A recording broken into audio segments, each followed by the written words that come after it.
In this video, I'm going to show you how to remove limitations on your PayPal account. So first thing you need to do is to, of course, go log into your PayPal account. Then as you can see, we have your home, send and request, wallet, activity, and help. So out of all these options, we'll go to help.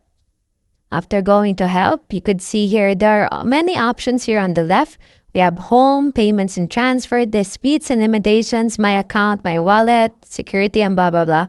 So we wanted to address the disputes and limitations of the account. So let's go ahead and click here.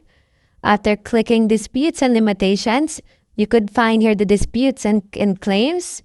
For example, these questions, how they return an item to the seller. So once you click on this, it would answer your questions. Same goes with the account limitations. So what kind of documentation can I provide to remove my account limitation? So all you need to do is just click on that. Then just go ahead and read all of these.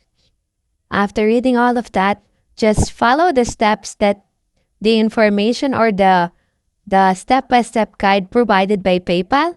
You just need to follow that step.